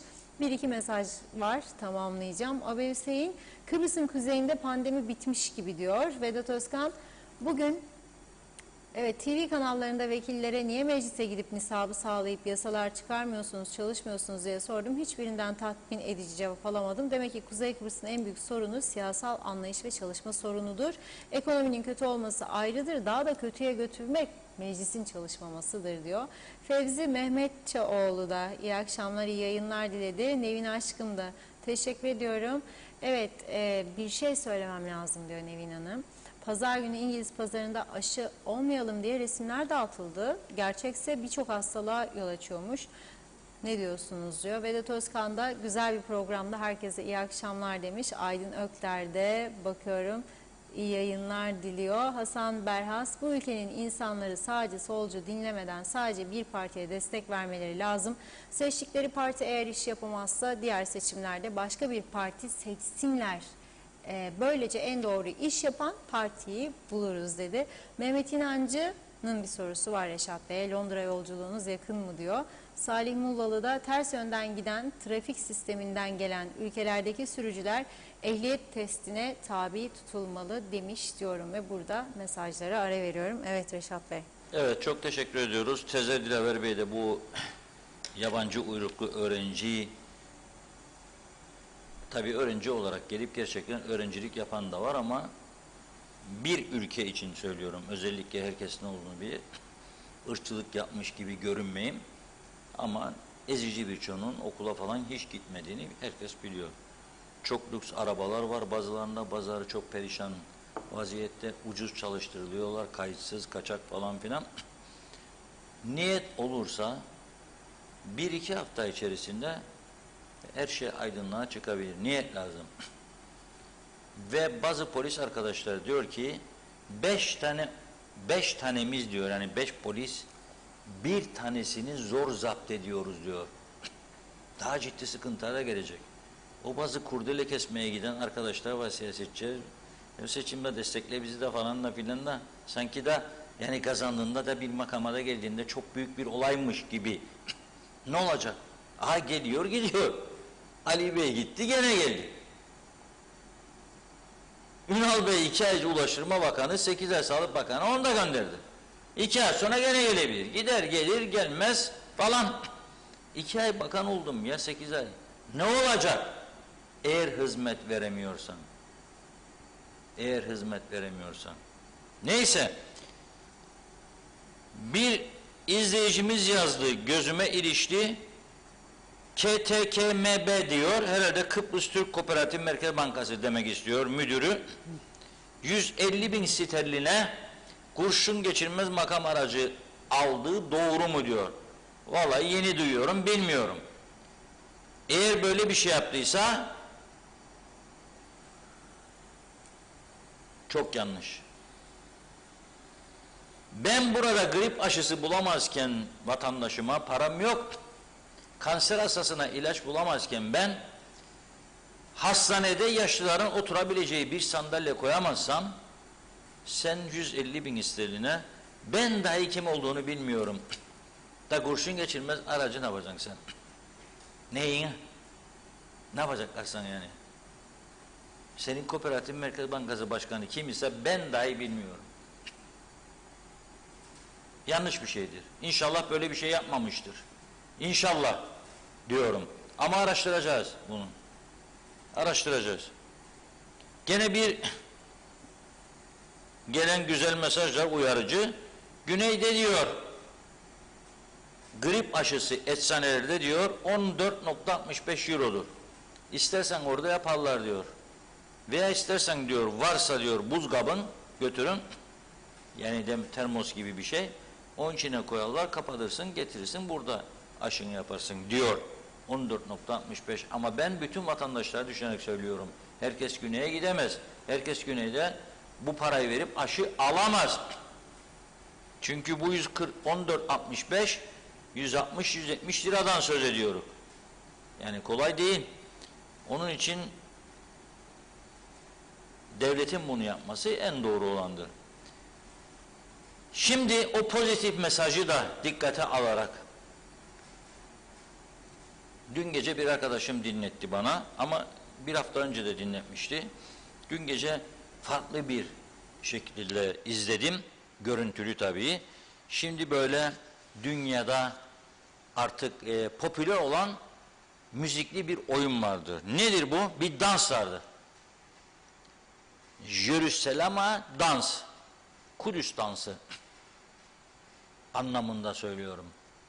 Çok güzel, herkese tavsiye ediyorum. Şimdi bunu beraber izleyelim, beraber de oynayalım diyeceğim, ama Funda Hanım diyor ki ben diyor daha yeni falan tesiri altındayım, temaslılık halinin falan, beni bırak diyor. Ben dün gece bunu, yakışıklı bir arkadaşım var Benjo, liseye gidiyor, onunla birlikte oynadım yani. Güzel, havada soğumuştu bahçede. Gel Benjo dedim, bir oynayalım bu dansı birlikte. Benjo'yu zorladım, oynadık. Annesi de bizi kaydetti ama video gelmedi bana. Yoksa onu yayınlayacaktım bugün burada. Beraber izleyelim bunu. Böyle bir moral depolayalım. umutlanalım. Evde herkes yapabilir. Bakın yemek pişirirken bu dans yapılabilir. Müziği koyabilirsiniz. Ne bileyim ütü yaparken, ütüyü tabii pantolonu gömleği yakmadan yaparken böyle hareketler yapabilirsin. Çarşafı sererken, çamaşır asarken yapılabilir. Her şey yapılabilir. Herkesin yapabileceği bir danstır. Hareket ve moral motivasyon meselesi. Buna da ihtiyacımız var zannediyorum. Bu Kudüs dansını izleyelim. Ondan sonra bitirelim.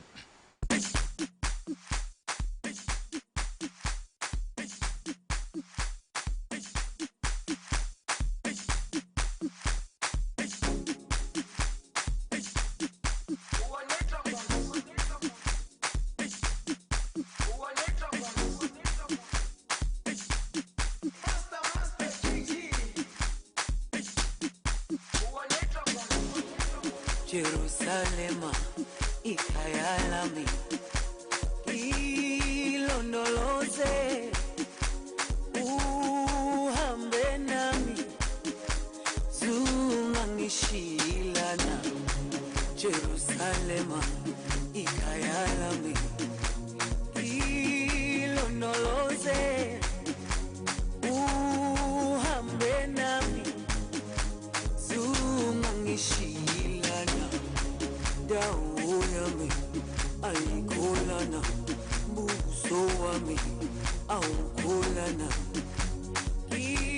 ilondoloze zuhambe nami dawo yami ayikholana.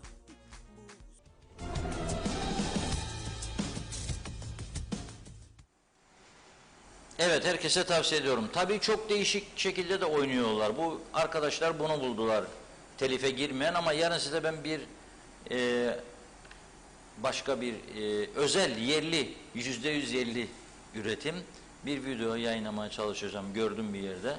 Onun bazı montajlı kısımları vardır. Onu halledebilsek yarın yayınlarız. Moral motivasyonumuzu yüksek tutalım. Aynı zamanda unutmayalım ki hem ekonomik sıkıntı falan diye şikayet ediyoruz. Hem de gene bugün Diyalog Gazetesi'nin 1. sayfasında bir haber vardı. Zenginiz zengin dedik. Gene güzel bir haberle bitireyim. Pozitif mesaj vererek bitiriyorum size. Bunu da kıymetini bilin artık. Hep böyle bozucu, üzücü şeyler falan değil. Güney Kıbrıs'ta bizim Kıbrıslı Türklerin bıraktığı, terk ettiği malların, mülklerin değerinin 18 milyar euro olduğunu Rumlar açıkladı. Rumlar dedi ki Kıbrıslı Türklerin güneyde kalan malları, mülklerinin değeri 18 milyar euro. Biz de dedik ki zenginiz zengin. 18 milyar euro büyük para. Gerçekten zenginlik. Tabii başka ülkelerde bir şirketin bütçesidir veya iki tane zenginin parasıdır veya 4 tane. Türkiye'de milyarlık çok adam varmış diyorlar. Ben de birkaç tane tanıştım, birkaçı. Bizim dedi servetimiz dedi işte 2,5-3 milyar dolar dedi. Biri dedi 8 milyar. Nereden? İşte holdingleri var falan filan. Evet. Çok teşekkür ediyoruz bizleri izlediğiniz için. Var mı başka mesaj? Bir iki mesaj var, onları aktaracağım. Tamam. Öyle noktalayalım. Ayşe Latif, grip aşısı çok ucuzmuş. Geçen sene 700 lira yaptıranlar vardı diyor. Ethem Durak, programın sonuna yetiştiniz. Evet, tekrar hoş bulduk. Para babaları senin benim derdimden ne anlar Reşat Bey diyor. Kurşun geçirmez araba da alırlar. Liberty'yi de satın alabilirler. Ama yine de gelecekse karşı duramazlar demiş. Evet, Uğur Aykaç'ta Reşat Bey barajları temizlesinler, barajlar su tutmuyor diyor. Mesajları burada noktalıyorum ama kapatmadan önce kan bağışı için anonsu tekrar yinelemek istiyorum Ceyda Temel için. 0 negatif ve pozitif kana ihtiyaç var. Kan verebilecek olanlar Lefkoşa Burhan Nalbantoğlu Devlet Hastanesi Kan Bankası'na Ceyda Temel adıyla başvurabilirler diyorum. Evet Reşat Bey, sizin eklemek istediğiniz. Eğer aşk pozitifte istiyoruz Evet, diyor. negatifte. 0 negatifte. Herhalde iki farklı kişidir bu. Çünkü Yok, 0 grubu genel alıcı hem oluyor. negatif diyor hem Onların, pozitif diyor. evet, Ayrı ayrı. aynen öyle. Negatif başka, aynen pozitif. gelen mesajda aynen Demek bu ki farklı şekilde. kişilere istiyor. Yardımcı olabilen vatandaşlar olsun tabii ki. Şimdi bazen arıyorlar, diyorlar ki işte bir duyuru televizyon yapayım mı siz? Ben de diyorum ki yeni değil, birkaç yıldan beri bazı kurallar vardır. Hastaneden gelmesi lazım. Hastanenin onaylı belgesiyle bu talebin gelmesi lazım ki televizyonlarda altyazı geçilebilsin. Kurallar böyledir. Biz uymaya çalışıyoruz bu kurallara. Dolayısıyla böyle bir ihtiyaç olduğunda hastaneden onaylı bir kağıt alıp göndermek, WhatsApp'la da gönderseniz olur. Seve seve yayınlarız. Bugün bu kadarla noktalayalım. Yarın inşallah, maşallah daha güzel haberlerle birlikte oluruz. İnşallah. Ağzınıza sağlık. Çok teşekkür Sağ olun. ediyoruz her zamanki gibi ve programımızı bugünlük burada noktalıyoruz. Ben birazdan günün öne çıkan gelişmeleriyle ana haber bülteninde sizlerle birlikte olacağım. Şimdilik hoşça kalın.